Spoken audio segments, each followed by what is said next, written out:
Charlie Kirk was a lifelong advocate for freedom of speech, civil political discourse, and the political engagement of youth. Representative Ilhan Omar's actions in the wake of the assassination of Charlie Kirk are reprehensible and affect the dignity and integrity of the proceedings of the House and do not reflect the credibility on the House. Now, therefore, be it resolved that Representative Ilhan Omar of Minnesota be censured. So last night, the House of Representatives rejected Nancy Mace's resolution to censure Ilhan Omar for comments that she made about Charlie Kirk in the wake of his assassination. Had the resolution succeeded, it would have removed Omar from her congressional committees. So what set conservatives like Mace off were remarks that Omar made about Kirk during an interview with Mehdi Hasan. So take a look. It was really mortifying to hear the news, to see the video. You know, all I could think about was his wife, his children. That image is going to live forever. My heart does break for those babies. You know, Charlie was someone who once said, guns save lives. After a school shooting. Charlie was someone who was willing to debate and downplay the death of George Floyd in the hands of Minneapolis police. I think he called him a scumbag. Right, have no regard, downplay slavery and what Black people have gone through in this country. So some more on the resolution. This is from the Washington Post. It says the resolution also criticized Omar for reposting a video to X from an anonymous user who called Kirk a reprehensible human being who was spewing racist dog whistles in his last dying words. But she also repeatedly condemned the assassination as an unconscionable act of violence. And she defended her commentary in the Mehdi Hasan interview, saying, while I disagree with Charlie Kirk vehemently about his rhetoric, my heart breaks for his wife and children. I don't wish violence on anyone. My faith teaches me the power of peace, empathy, and compassion. Right-wing accounts trying to spin a false story when I condemned his murder multiple times is fitting for their agenda to villainize the left, to hide from the fact that Donald Trump gins up hate on a daily basis. Nonetheless, Mace has been on an absolute warpath against Omar, tweeting dozens of times about her over the past few days and repeatedly threatening to send her to Somalia. And in one instance, she said, if you celebrate murder, maybe Somalia can take you back. And in another tweet, she said, we would love to see you deported back to Somalia next. So that was when Ilhan Omar, she finally hit back at Mace and said, would love to see you get the help you need next. You belong in rehab, not Congress, which is very spicy, I think. She also said Mace was not well or smart, and ultimately the House did side with Omar. So the motion to essentially dismiss the resolution succeeded by a vote of 214 to 213. So just one vote, with 4 Republicans voting with the Democrats. And those Republicans were Mike Flood, Jeff Hurd, Tom McClintock, and Corey Mills. They also condemned Omar's comments, but said it was a First Amendment issue.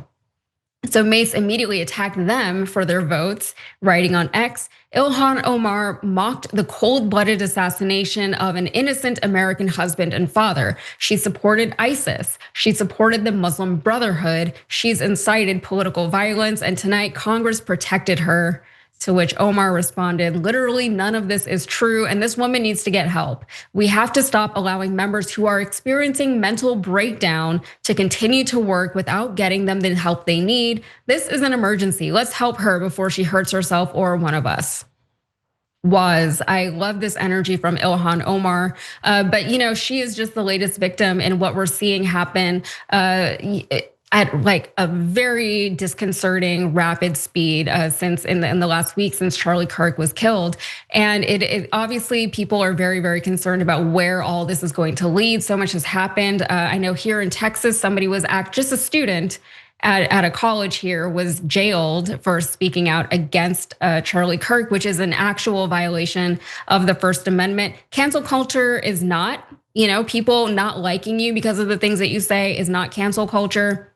that is not a violation of your First Amendment because you can still say those things. People don't have to like you for the things that you say. But once the government gets involved and jails people for it, that is actually a violation. And what we're seeing now is the right is using all these claims that the left is condoning and celebrating this violence against Charlie Kirk, when really that is, I haven't really seen that, right? I know I don't celebrate it. Nobody that I've spoken to is celebrating it. I haven't seen anything celebrating the killing and the way it happened. None of it on any of the online forums that I've looked at. Maybe just some like off people somewhere, some nobodies, but of all like the people with any kind of streaming platforms or any kind of audience, they're not celebrating it. So the right is just perpetuating this idea that the left is celebrating Charlie Kirk's death when it just simply is not true. And then you have people like Nancy Mace, who is in Congress, speaking about another congressperson saying that she supports things like ISIS and the Muslim Brotherhood. I assume just because she's Muslim, but no, she's never supported those things. So what are your thoughts on this, Waz? And I don't need you to get prophetic on me, but like, what do you think is going to come from all of this? I think in especially the early days after Charlie Kirk got assassinated, I think there's a level of grace one might bestow upon Republicans because the guy was so well connected and well liked, that you could understand that there would be a deep emotional response. And that these people are responding emotionally and mourning somebody who they called a friend and a comrade, compatriot, and all of that. And we know that oftentimes people aren't of their soundest mind when they're emotionally distressed or going through something that's deeply emotionally felt. You can understand some level of, all right, these people are saying crazy things. Congresswoman Mace being the first of which, she comes out in the first press conference and basically is like, Democrats have to wear this. If like there's a Democratic Party apparatus that's openly or even implicitly ever, encouraging people to go out and commit acts of violence against right wingers, like it just doesn't exist. And so, the only explanation for the lashing out is that this is just a good old fashioned crackdown. They're just using this as an opportunity to crack down on their enemies, whether that be Jimmy Kimmel, whether that be an attempt to censure Congresswoman Omar. And I think we're going to see that, in various other areas of them using this as an opportunity to pretend that there's like anything that you would call a mainstream left, right? I get annoyed honestly about words and like the idea that the Democratic Party is somehow some left-wing party. Yeah, they're to the left of the Republicans, but they're not left wing.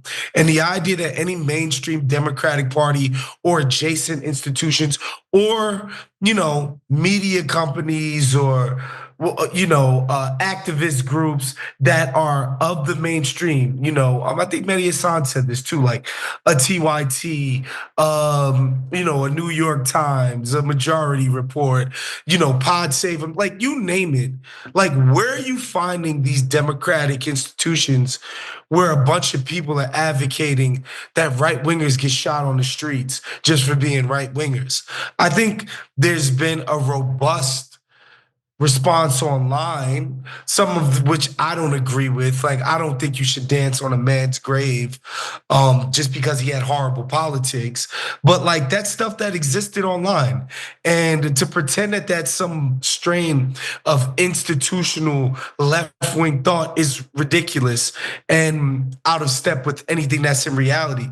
But what they're gonna try to do, they're just gonna grasp for straws. They're gonna try to connect this heinous act of violence with, left-wing, quote unquote, so-called groups. But what I would say to folks is, let's just say, God forbid, somebody shot Hassan Piker tomorrow and killed him, right? God forbid that happened.